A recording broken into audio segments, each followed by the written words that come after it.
మీ బంగారం తాకట్టులో ఉందా? విడిపించుకోలేక ఇబ్బందులు పడుతున్నారా? అయితే మీ బంగారాన్ని వెంటనే విడిపించి కొంటాం. గణేష్ గోల్డ్. మీరు సంప్రదించాల్సిన ఫోన్ నంబర్లు 9160-266-916, 8712619507. హాయ్ హలో నమస్తే, వెల్కమ్ టు బీఆర్కే. నేను మానస. ఈరోజు మనతో పాటు ఉన్నారు ఆప్థమాలజిస్ట్ డాక్టర్ రక్ష గారు ఉన్నారు. వారితో మాట్లాడతాం. Hi ma'am. హాయ్ మ్యామ్, అంటే చాలామందికి గ్లాకోమా అంటే తెలియదు. అసలు గ్లాకోమా అంటే ఏంటి, అది వచ్చినప్పుడు మనం ఎలాంటి జాగ్రత్తలు తీసుకోవాలి? ఓకే. ఈ గ్లాకోమా అనేది ఏమంటే ఇది చాలా వరకు it's a very common eye problem. ఇప్పుడు ఇది మోస్ట్ ఆఫ్ ద టైమ్స్ ఏమంటే ఒక ఏజ్ అయిన తర్వాత అరౌండ్ 40-45 ఏజ్ అయిన తర్వాత వస్తుంది. మెయిన్లీ గ్లాకోమా ప్రాబ్లం అనేది ఇప్పుడు మనకి నార్మల్గా హై బీపీ ఎలా బాడీలో బీపీ పెరిగింది అన్నట్టుగా కామన్గా హై బీపీ ప్రాబ్లం ఎలా ఉందో సేమ్ కంటి లోపల నార్మల్గానే ఒక ఫ్లూయిడ్ అనేది ఎప్పుడు జనరేట్ అవుతూ ఉంటుంది. ఈ ఫ్లూయిడ్ వల్ల ఏమంటే కంటి లోపల ఉండే ప్రెషర్ నార్మల్గా 10 mm ఆఫ్ మర్క్యూరీ నుంచి 20 mm ఆఫ్ మర్క్యూరీ ఇదే రేంజ్లో ప్రెషర్ అనేది ఉండాలి. ఇది normal range of intraocular pressure అని చెప్తాము, అంటే ఐ లోపల ఉండే ప్రెషర్. సో ఎలా బీపీ ఉండే వాళ్ళు బీపీ పెరిగితే దానికి ట్రీట్మెంట్ అనేది ఉంటుందో, అలాగే ఈ ఐలో బీపీ అనేది ఎప్పుడు పెరుగుతుందో ఆ ప్రాబ్లమ్నే మనము గ్లాకోమా అని చెప్తాము. యూజువల్లీ ఏమంటే ఈ కంటి లోపల ప్రెషర్ అనేది పెరిగినప్పుడు మనకి కంటి రిలేటెడ్ ఈ మన చూపు అన్ని కనపడాలంటే కళ్ళ నుంచి బ్రెయిన్కి ఒక కనెక్షన్ ఉంటుంది. దాన్ని మనం ఆప్టిక్ నర్వ్ అని చెప్తాము. ఈ ఆప్టిక్ నర్వ్ మీద ఎక్కువ ప్రెషర్ అనేది పడుతుంది గ్లాకోమా ఉండే వాళ్ళు. సో ఆప్టిక్ నర్వ్ స్లోగా డ్యామేజ్కి వెళ్ళిపోతూ ఉంటుంది. సో ఆప్టిక్ నర్వ్ అనేది ఎప్పుడు డ్యామేజ్ స్టార్ట్ అవుతుందో స్టార్టింగ్లో లక్షణాల్లో అంతా మనకి విజన్ తగ్గిపోతుంది అనేది కనపడదు, ఎందుకంటే అది డ్యామేజ్ అనేది బై పార్ట్ ఉంటుంది. బట్ ఫైనల్ స్టేజ్లో ఎప్పుడు డ్యామేజ్ అనేది కంప్లీట్గా అయిపోతుందో అప్పుడు సడన్గా బ్లైండ్నెస్ వరకు వెళ్ళే ఛాన్స్ ఉంటుంది. మొత్తం చూపే కనపడకుండా వెళ్ళే స్టేజ్ వరకు వెళ్తుంది. సో ఈ గ్లాకోమా ప్రాబ్లం వల్ల ఏమవుతుంది, మెయిన్ స్టార్టింగ్లో తెలుసుకోవాలి అంటే చాలా వరకు సిమ్టమ్ పేషెంట్కి గుర్తుండదు. నార్మల్ ఐ చెకప్ చేసినప్పుడు మనం ఎప్పుడు ప్రెషర్ అనేది ఎంత ఉంది అనేది క్యాల్కులేట్ చేస్తామో అప్పుడే మనకి గ్లాకోమా సిమ్టమ్స్ ఉంటే తెలుస్తుంది. యూజువల్లీ ఇది ఎలా అంటే నార్మలీ మనం 2 కంట్లో చూస్తున్నప్పుడు ఫీల్డ్ ఆఫ్ విజన్ అని చెప్తాము, అంటే ఓవరాల్ ఏరియా మనకి ఇక్కడ నుంచి ఇక్కడ వరకు కనపడుతుంది. అంటే గ్లాకోమా ప్రాబ్లం స్టార్ట్ అయినప్పుడు ఏమవుతుంది, కనపడుతున్నది క్లారిటీలో ఉంటుంది, బట్ ఇంత కనపడుతున్న వాళ్ళకి ఇంతే కనపడుతుంది. సో డిసీజ్ అనేది ఎప్పుడు గ్లాకోమా పెరుగుతూ వెళ్తుందో కనపడుతున్న ఏరియా అనేది తగ్గుతూ వెళ్తుంది. సో వాళ్ళకి ఎలా అంటే ట్యూబులర్ విజన్, ఒక ట్యూబ్లో చూస్తున్నట్టుగా ఓన్లీ సెంటర్ది చూపు ఉంటుంది. సైడ్స్కి మనకి ఏం కనపడాలో, ఇప్పుడు నేను మీ ముఖం చూస్తుంటే మనకి సైడ్ ఏముంది అనేది కనపడుతుంది, బట్ గ్లాకోమా పేషెంట్కి ఎలా ఉంటుంది అంటే ఇక్కడ ఏముంది అనేది కనపడదు. సో ఆప్టిక్ నర్వ్ మీద అవుతున్న డ్యామేజ్ వల్ల ఇలా చూపు అనేది చాలా వరకు తగ్గుతూ ఉంటుంది. మెయిన్ గ్లాకోమా ఎందుకు ఒక సీరియస్ ప్రాబ్లం అంటే ఇందులో అవుతున్న డ్యామేజ్ ఆప్టిక్ నర్వ్ మీద అవుతుంది కాబట్టి దాన్ని ఎప్పుడూ మనం రివర్స్ చేయలేము. ఒక్కసారి తగ్గిపోయిన చూపుని మనం ఏమి చేసినా సర్జరీ చేసినా కూడా అది మళ్ళీ రాదు. సో మెయిన్ గ్లాకోమా ఉంది అనేది తెలుసుకుంటే అప్పుడు ప్రెషర్ తగ్గించుకోవడానికి చాలా వరకు ట్రీట్మెంట్ ఆప్షన్స్ అనేది ఉంది. ఫస్ట్ ఏమంటే జస్ట్ బీపీ టాబ్లెట్ ఎలా వేసుకుంటారో అలాగే కంటికి ఐ డ్రాప్స్ ఉంటాయి. సో ఆ డ్రాప్స్ వేసుకుంటే ప్రెషర్ అనేది నార్మల్గా వచ్చేస్తుంది.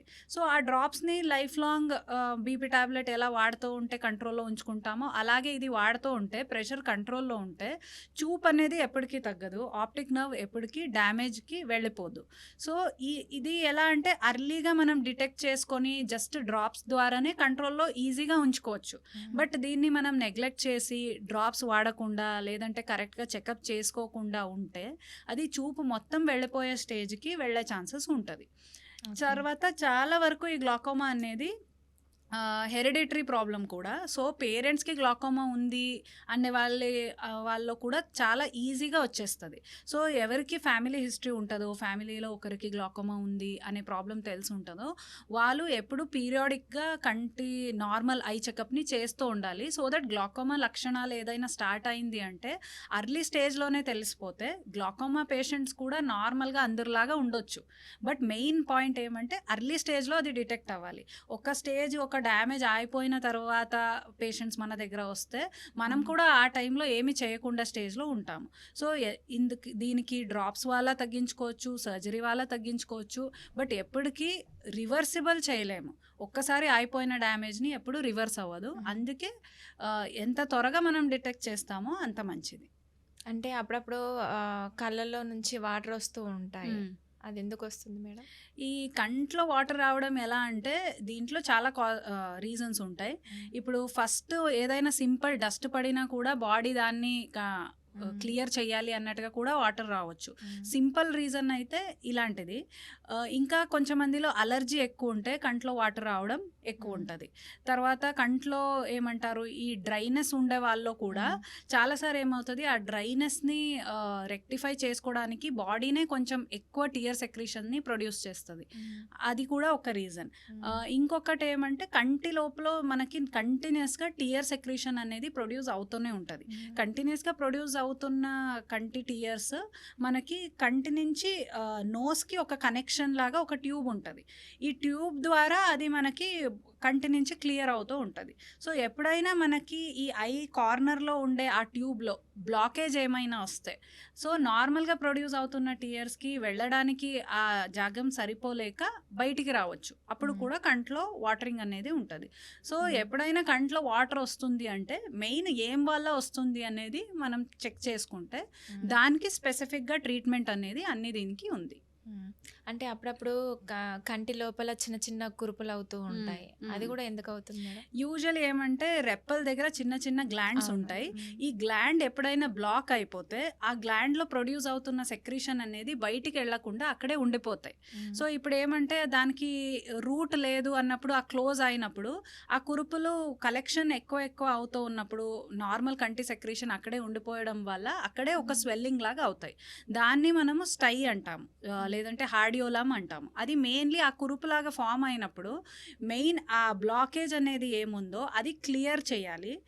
తర్వాత లోపల పస్ ఏదైనా కలెక్ట్ అయిపోతుంది, ఇన్ఫెక్షన్ లాగా అయిపోతుంది అంటే దానికి యాంటీబయాటిక్ వాడాలి. సో దీనికి ట్రీట్మెంట్ ఇస్తే ఈ కురుపులు మెల్లగా తగ్గే ఛాన్సెస్ ఉంటుంది. మెయిన్ ఇది ఎక్కువ వస్తుంది అంటే ఇది ఎవరిలో ఎక్కువ కామన్ అంటే కళ్ళని అనవసరంగా రబ్ చేసే అలవాటు ఉండే వాళ్ళు ఇది చాలా కామన్. అలా ఉన్నప్పుడు ఏమవుతుంది, మనకు తెలియకుండా డస్ట్ అనేది ఆ గ్లాండ్స్ని బ్లాక్ చేయొచ్చు. సెకండ్ అంటే ఈ కంటి మీద కాటుకలు పెట్టినప్పుడు ఈ గ్లాండ్స్ అనేది బ్లాక్ అవుతాయి. సో దానివల్ల కూడా ఈ కురుపులు ఫామ్ అయ్యే ఛాన్స్ ఉంటుంది. ఇంకొకటి అంటే ఇప్పుడు షుగర్ ఉండే వాళ్ళు ఎక్కువ ఇన్ఫెక్షన్స్ వస్తూ ఉంటాయి తెలియకుండా అంటారు కదా. సో అలాగనే ఎక్కువ షుగర్ కంట్రోల్ లేని వాళ్ళలో కూడా ఈ కంటి కురుపులు కామన్గా ఉంటాయి. ఇంకొక రీజన్ అంటే కంట్లో ఎక్కువ డ్రైనెస్ ఉండే వాళ్ళు, నార్మల్ టియర్ సెక్రీషన్ లేని వాళ్ళు ఈ కంటి కురుపులు కామన్గా వస్తాయి. సో మెయిన్ కంట్లో ఇవన్నీ చెక్ చేసుకొని నార్మల్గా ఉంచుకుంటే ఈ కురుపులు వచ్చే ఛాన్సెస్ ఉండదు. Okay, thank you so much. You welcome.